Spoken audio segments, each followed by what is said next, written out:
He awoke abruptly. The world around him was awash with electromagnetic energy. He had no eyes or ears, but he could sense the world in every direction in 100 gradations of grey. It took Callum a moment to realise that this didn't seem odd at all, like his brain had always been able to handle seeing in all directions, but he'd been horribly limited by only having 2 eyes. There was thick vegetation all around him, hundreds of different insects, small lizards, and other creatures running through the underbrush.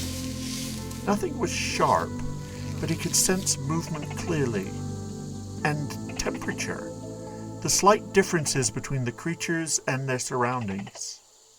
He concentrated on a flying insect and could make out the blur of its wings and the vibrations of the air, almost as if he could hear the individual beats. The insect flew away from him, and as it got farther away, the details faded until the insect vanished from his senses.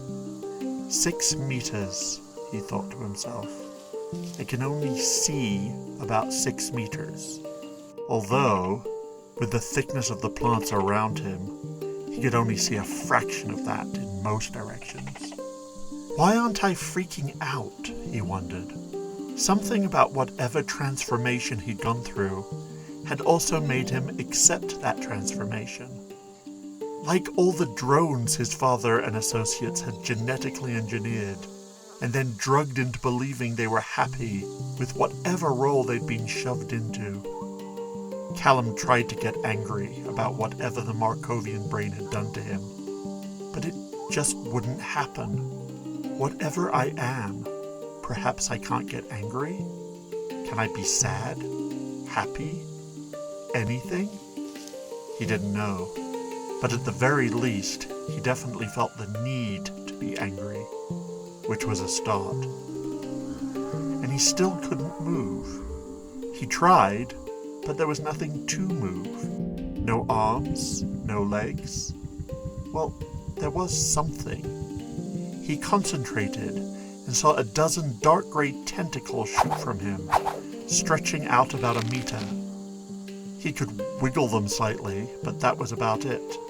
The only major thing he could do was retract them. Brilliant. He had tentacles, and he couldn't even use them for anything. A movement a couple of meters away caught his attention. One of the little lizards had come too close to a stubby, barrel-shaped plant. A burst of gas came from the plant, enveloping the small creature. It took a step, 2, then dropped. Callum could see a fuzzy pulse racing in the creature's neck, see the terror in its eyes, the heat rising from its body. And then tentacles shot out from the barrel-shaped plant and dragged the still-living lizard inside. It took Callum only a moment to make the connection. Whatever that plant-looking thing was, he was one as well. But he couldn't possibly be a plant. Could he?